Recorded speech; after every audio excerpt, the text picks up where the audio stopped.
السلام عليكم ورحمة الله وبركاته حبايبي واخواتي، اهلا بكم في ملعب الورداني. مبروك لجماهير نادي الزمالك العظيمة ولاعيبته الفوز على نادي مودرن فيوتشر بنتيجة 2-0. هنتكلم عن اسباب الفوز والاداء الكبير اللي قدمه نادي الزمالك على نادي مودرن فيوتشر. هنتكلم في الايجابيات والسلبيات واللي المفروض الجهاز الفني نادي الزمالك برئاسة كابتن معتمد جمال كان يعمله من بدري. النتيجة كانت هتبقى أكبر من كده بكتير، بس في البداية رجاء من كل إخواتي وحبايبي ندعي الوالدي بالرحمة والمغفرة. اللهم ارحم أبي رحمة واسعة واغفر له واجعل مرضه شفيعا له يوم القيامة. اللهم نور قبره واجعله روضة من رياض الجنة.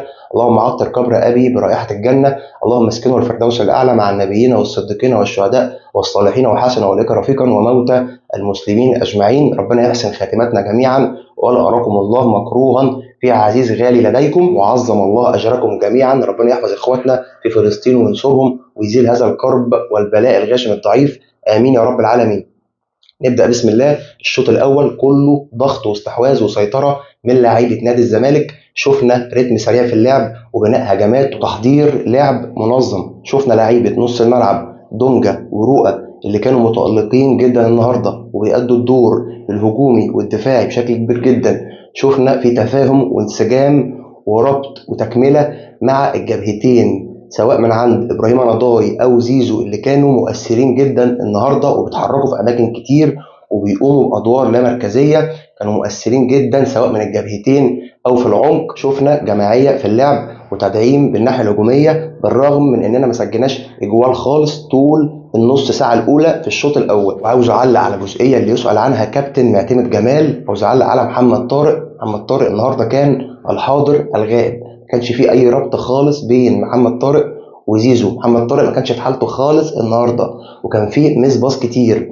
معنى كده ان محمد طارق وحش؟ لا مش وحش، بس ما كانش في حالته النهارده. محمد طارق لعيب صاعد وواعد وكل حاجه، ولعيب اساسي في منتخب مصر الاولمبي، بس النهارده الزمالك كان بيلعب ناقص واحد. لو كان كابتن معتمد جمال بدأ بعمر جابر بدل محمد طارق، عمر جابر كان يقدر يدعم في الناحيه الهجوميه مع زيزو. الجبهه اليمين لنادي الزمالك كانت هتبقى اكبر من كده، وكنا هنشوف خطوره وتنوع في اللعب من الجبهه اليمين احسن من كده. كمان كان في اخطاء كتير جدا في التشكيله النهارده. ما ينفعش في ماتش زي مودرن فيوتشر، ماتش صعب جدا، فرقه ترتيبها الثالث في الدوري وفرقه مشاركاتها كلها مؤثره في مشوار الدوري، فرقه السكواد بتاعها عالي جدا وعندهم حلول كتير ومتألقين جدا سواء في الدوري او في الكونفدراليه. كان لازم كابتن معتمد جمال يبدا من اول الماتش ناحيه اليمين عمر جابر باك يمين مع محمد عبد الغني او محمود علاء اللي قاعد بره مش عارف ما نزلوش ليه، او المسلوسي، وناحيه الشمال محمد عبد الشافي، وقدامهم دونجا ورؤى. النهارده كابتن معتمد جمال بدا في نص الملعب بتشكيله صح،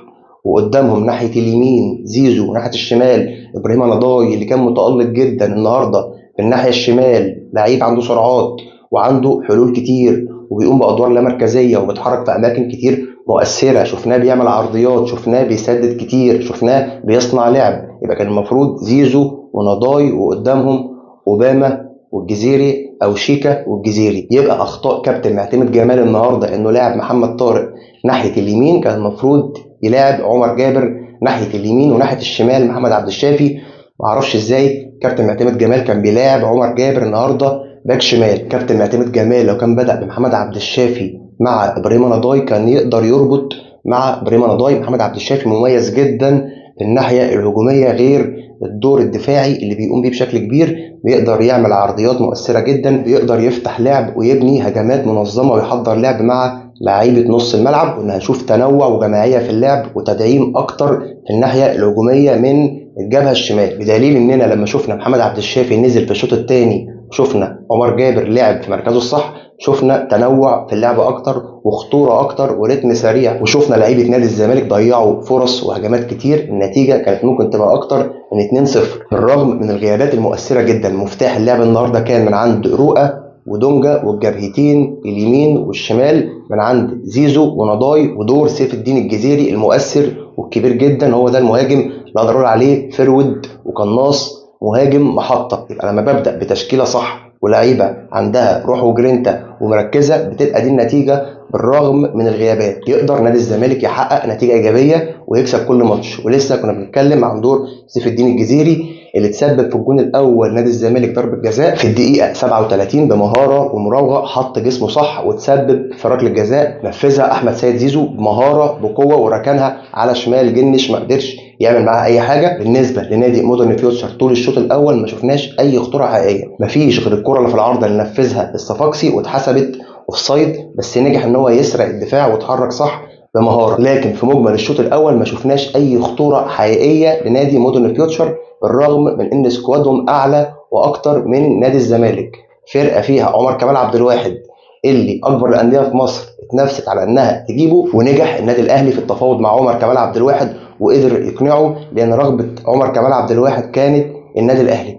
فرقه مودرن فيوتشر فيها عمر كمال عبد الواحد وناصر ماهر والصفاقسي وعبد الكبير الوادي واحمد عاطف وعمر السعيد ومروان محسن، جيش جبهه هجوميه مؤثره جدا. لكن لعيبه نادي الزمالك اللي كانوا رجاله جدا بالرغم من الغيابات وبالرغم من سكواد نادي مودرن فيوتشر، قدر لعيبه نادي الزمالك بسبب الضغط العالي والاستحواذ وانهم قدروا يقفلوا المساحات ويضيقوا اللعب على لعيبه نادي مودرن فيوتشر، وبسبب التركيز والريتم السريع والروح واللعب برجوله قدروا ان هم ينجحوا ويتفوقوا على نادي مودرن فيوتشر في مجمل الماتش. ولسه كنا بنتكلم على ابراهيم رضاي في الدقيقه 47 في الشوط الاول في الوقت الاضافي، قدر انه يسجل الجون الثاني لنادي الزمالك من ركنيه، بس كوره ملعوبه بفن، جون تحسه بالاستشناوي في نفسه كده، ركنيه من زيزو بتفويته بمهاره من دونجا كانه بيلعب بكعبه، وصلت لمحمد عبد الغني بدماغه صدها جنش، كملها ابراهيم رضاي عشان يبقى الجون الثاني لنادي الزمالك. الشوط الثاني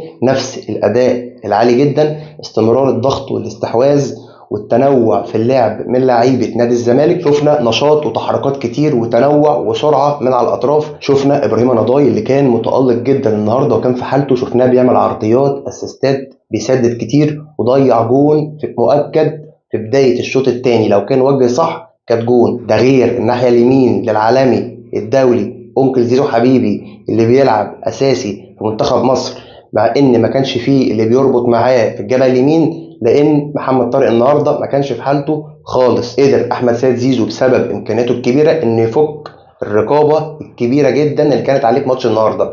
كنا بنشوف الكورة لما كانت بتبقى مع زيزو كان في 3 بيضغطوا عليه، لكن نجح إنه يفك الرقابة اللي عليه، لأنه لعيب عنده حلول كتير، لعيب سريع جدا، لعيب مهاري وبيراوغ كتير وبيتحرك في اماكن كتير. زيزو النهارده كان نشيط جدا وفي حالته، شفناه بيشوط كتير من بره ال 18، شفناه بيعمل اسيستات، يسلم ويستلم، شفناه بيعمل عرضيات. زيزو لا غنى عنه جوه نادي الزمالك، زيزو من القوام الاساسي للفريق جوه نادي الزمالك، ولازم المسؤولين في نادي الزمالك يتحركوا بملف احمد سيد زيزو. لسه فاضل له سنه او سنه ونص، بس لازم يبداوا يعدلوا عقده من دلوقتي ويمدوا له عقده. كمان سيف الدين الجزيري النهارده كان في حالته ومركز جدا وكان محطه، هو ده اللي تقدر تقول عليه مهاجم وفروت، لعيب سريع وعنده حلول كتير وبيتحرك في اماكن مؤثره جدا، مش معتمد بس ان هو واقف جوه البوكس وخلاص وشكرا.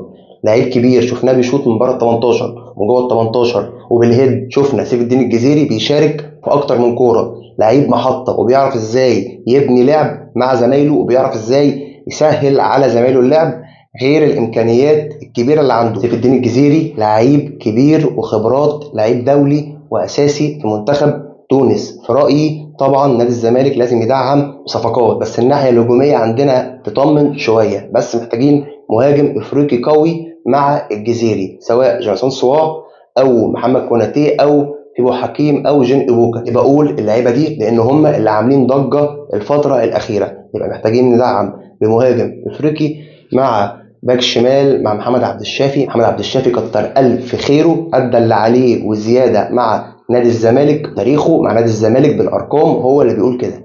الناحيه اليمين عندك عمر جابر وعبد الله نيمار مع زيزو، الناحيه اليمين ما تقلقش. محتاجين ندعم بلعيب برضو في خط النص مع دونجا ورؤى تحسبا للاخطاء للاصابات او غيره. كمان محتاجين ندعم بمدافع مع محمد عبد الغني او محمود علاء لحد ما محمود حمدي الونش نجم نادي الزمالك ومنتخب مصر يرجع من الاصابه. مجلس اداره نادي الزمالك واخد قرار جدي جدا لا رجعه فيه، عشان فتوح يكمل مع الزمالك لازم يقدم اعتذار علني لجماهير نادي الزمالك ومجلس ادارته. كمان فتوح لحد دلوقتي مفيش اي عروض خارجيه جايه له، فتوح في رايي خلاص في الاهلي، سواء مضى في السر تحت الترابيزه او غيره فتوح بنسبة كبيرة جدا في الأهلي. كمان بنسبة كبيرة جدا أزمة إيقاف القيد لنادي الزمالك هتتحل في يناير اللي جاي. مجلس إدارة نادي الزمالك قرروا أخيرا إن يتم رفع القيد عن نادي الزمالك بأي شكل من الأشكال عشان يقدروا يدعموا بصفقات، ده غير دفع مستحقات اللعيبة. وفي تواصل بشكل كبير جدا مع مسؤولين نادي سبورتنج لشبونة وغرامة شيكا اللي هي $1,500,000، وطلب مسؤولي نادي الزمالك من بعض الوسطاء الكبار البرتغاليين اللي ليهم صيت كبير وثقل كبير في الوسط الدولي الرياضي، أسماء كبيرة جدا أولهم روي فيتوريا المدير الفني لمنتخب مصر وجوزفالدو فيريرا وفنجادا، عشان يتواصلوا مع مسؤولين نادي سبورتنج لشبونة عشان يوافقوا على تقسيط غرامة شيكابالا اللي هي $1,500,000 بدل سداد الغرامة على دفعة واحدة، لأن فكرة التقسيط هتوفر سيولة على نادي الزمالك بعد رفع أزمة إيقاف القيد، هيقدروا يدعموا بصفقات، ده غير إن هم هيقدروا يسدوا مستحقات اللاعبين. دي نقدر نقول عليها فكرة بديلة، لكن في قرار وجدية من مسؤولين نادي الزمالك إن في حالة رفض نادي سبورتنج لشبونة فكرة التقسيط، في جدية إن المسؤولين في نادي الزمالك هيدفعوا غرامة شيكابالا بالكامل رفع إيقاف القيد تحت أي ظرف. حبايبي إخواتي، لو الحلقة عجبتكم ما تنسوش تدعمونا بلايك واشتراك وتفعلوا زر الجرس عشان يوصل لكم كل جديد بننزله، وما تنسوش تقولوا لنا رأيكم في كومنت. سلام.